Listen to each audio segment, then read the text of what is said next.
right, when I'm back, this is Landra with Haskins Live. Also a segment of Sacrifice. I have a special guest today, Jamal.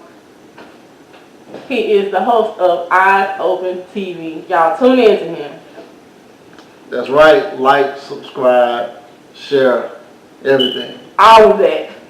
You know, the first segment that we had, I interviewed someone, but this time he's going to interview me. But then we're also going to go back and forth with each other. Okay, so in this segment today, we're talking about, oilfield husbands and oilfield wives. Military spouses, anything. If your job requires you to be gone home from a long time, we're going to talk about it. We're going to deal with everything as far as issues that come with that. So, first time we got a female perspective. This time we're going to get a male perspective on everything. Y'all ready? You ready? Let's go. So, Ruth, let's tell everyone, how do you cope with your significant other being gone? How are you preparing your kids mentally? What are you doing? How are you doing time management? What are you doing? How are you doing this? Well, I try to stay busy as much as I can. I try to stay busy. They say out of mind is the devil's workshop. The last thing I want is the devil get in my mind and try to trick me, because he's the trickiest trickster. That's what I always say. So I try to stay busy. I know y'all know that I have the Haskins Live page. My children have their own things going on. Then I have a newborn. So I'm ripping and running. I basically don't sit down. I am the ideal supermom. I can actually raise my hand up in the air for that one. Because I'm always doing stuff all the time. When the kids say they need this, I'm running to go and do it. If I need something done, I have to go and do it. Because if nobody else is doing it, who's going to do it? If nobody else is doing it, who's going to do it? I got to get it done. And if there's something that my husband needs done, because he has to have a lot of things done for him too. So I'm over here handling the legal part. But while I was out in the oil field, I got a lot of pressure from other guys. Like, I could be cool with the job, like, me and my wife, we understand, like, hey, I'm going to go out here, I'm going to do this and do that. But the peer pressure from all other guys that wanting to be at home, all that energy come back on you, and you be like, hey, man, I got to get home. Out there, man, it's a big mind game. I let a lot of people, before I really start learning what's going on, I let a lot of people's problems out there come on to me. And I was working out their problems through me when I didn't even have no problems being out there. Me being out for so long, I'm like, their problems actually just really start turning into my problem. Like, so now we see what y'all do like. Yeah, like on the other hand. It's real deep, so now I'm like, okay, I got to figure out this. So with me, I can't really, speak on a lot of other men, but I started coming up with plans. Like, okay, hey, I'm finna get out of this oil field, and if I'm making this type of money, I'm finna start investing. I'm finna start doing something. And at the time, you don't really got a lot of time to do a lot of things out there. So how am I gonna plan to get out of this place? Because out there, they tell you stuff like, you're not gonna be able to make no more money like this outside of here. So the trap that they trying to keep you in out there is trying to make you stuck, like, hey, you don't got no options, you trash, you ain't this, you not that. So can't do better. Yeah, you can't do better. So now you're looking at it like, okay, well, I'm never gonna ever go see my daughter. I'm never gonna see my family. I'm gonna be forever stuck out here in this trap making this same amount of money, because these people are telling me that you ain't gonna make no money. It ain't no other job out there that's better. Right. Because these people don't have no knowledge or anything, so they telling you that. So it's a big mind game out there, man. If you got, have to get your mind straight out there. It's only the tough gonna come out. Only the tough people, the smart people gonna come out. But yes, I worry about my family every day. Yes, I worry about when my daughter's birthday coming up. I be out there sitting in the room crying, cause like, man, why can't I be there with my daughter? If I have to choose this path, man, my wife out here. My wife don't answer the phone, she cheating. Straight up. My wife no chance. No chances. My wife answers the phone, Oh, you cheating. Lord. You But cheating. hey, but that's what they do. But that's what every dude go through. Yeah. I mean, every dude out there, because we out there, we talk about that stuff out there in the office all the time. Hey man, you know Jody at the house, man. Jody at the house taking care of everything, man. You get on, you ain't have nothing left. Jody really eating all your stuff out your refrigerator. Us guys out there talk about that. It's for real. It's for real. So yeah, man, you know, wife answers the phone, and then the kids ain't old enough to have a phone. Can't call them, so you trying to call friends. Hey, is such over here? Is such over there? No, she over there. Oh man, what's going on, man? I gotta get out this field, man. Keep up with and then at the same time, that's a mental problem. That's mental stress. Can't even do your job. I can't even do my job out here. I'm putting myself in danger because I'm thinking my wife probably run around somewhere. No, she probably was at the store and left her phone in the truck. You know, then when she finally divorce your whole life. Exactly. So then when she finally, how do you know, with people that's out there that got kids that's newborns, that's 2 years old, 3 years old, how do you tell them that, okay, daddy keep coming home for 15 days and leaving for you know, X amount of days, which is psychologically hurting the kids. Mm-hmm. How do you cope with that? How do you explain to the kids that, hey, daddy's gonna be back, daddy's gonna do this, daddy's gonna be back, or, you know, daddy's got a job to do? How do you get that emotional love that they need? How do you cope with that now? Not at the times, I mean, not with the times now that it's fully with technology. Mm-hmm. How did you cope with that when the technology wasn't where it at right now? When we didn't have all that stuff, we only had phones. Yeah. How did you do that?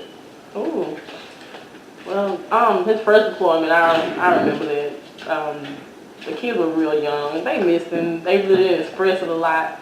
You know, they was really ready for him to get home, and they was always wondering, so when daddy gonna come home? You know, one thing they did was I went and bought a calendar.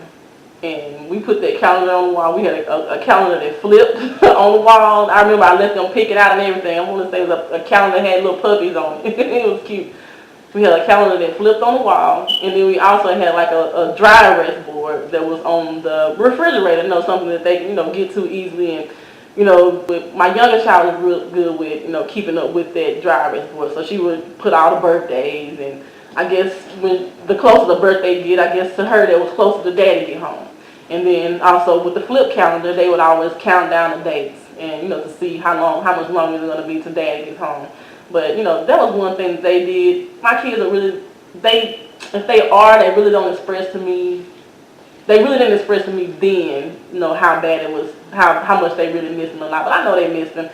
This time around, now that we have the technology, we're in that technology era where we can see him on the phone, or, you know, we can, if he calls, we can talk to him on the phone. They have their own phones and everything.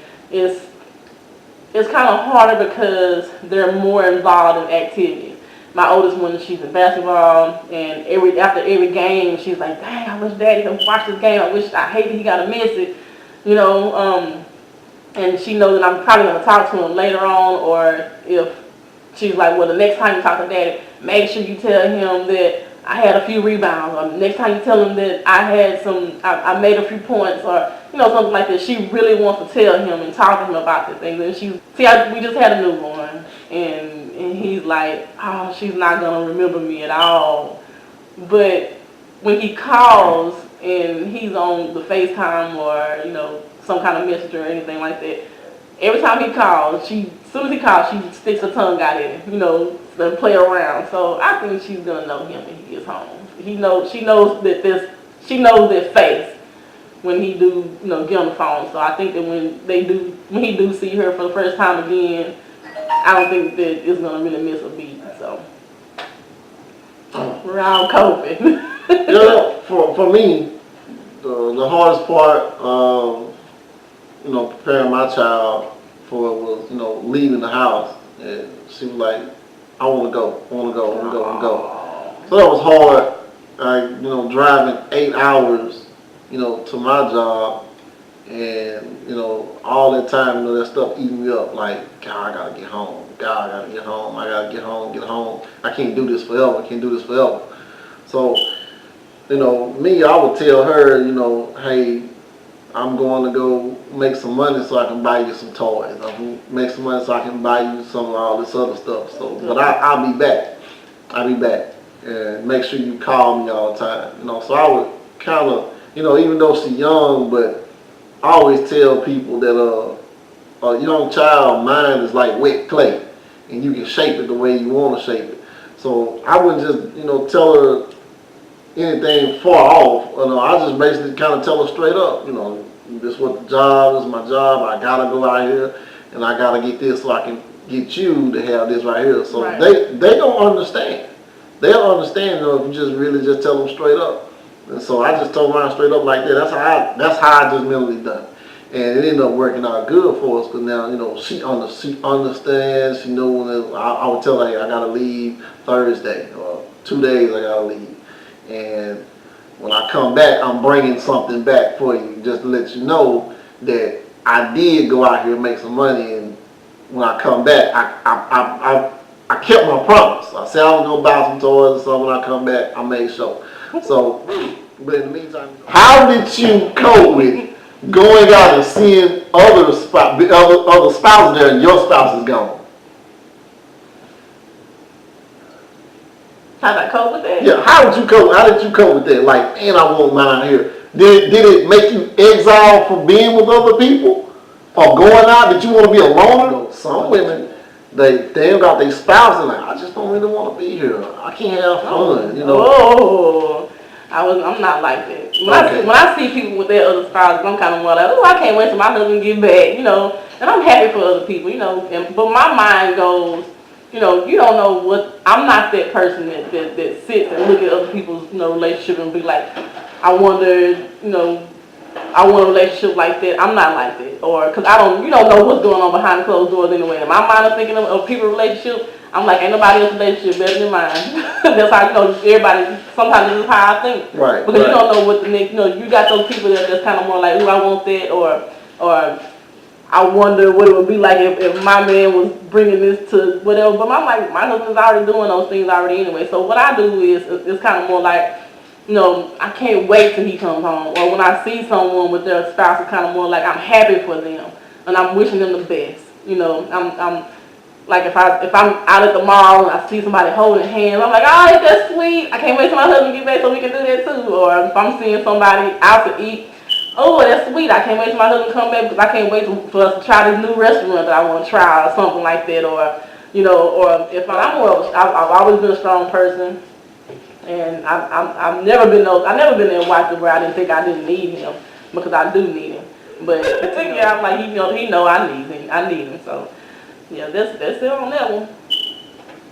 Did I answer your question? Yeah. Same with me. You know, I'll go out and go eat at a restaurant. You know, I see couples in the restaurant. I'm like, man, God, I sure wish I could be at home going out to Applebee's or something with my wife or whatnot. So I'm like, you know, it really just didn't hurt me that bad doing that. But I would see it sometimes and like, man, I want to be at home. Man, I want to be at home. But it just made me want to go home even more. Made me want to be like, well, you know what? I got to get something together to get out, and I need to get home. I need to get home. So I wrapped it up with a segment of sacrifice. Thanks for joining us, Jamal from Eyes Open TV, and I'm Rolandra again. Sacrifice, Haskins Live, and we out. Unless you want to say something.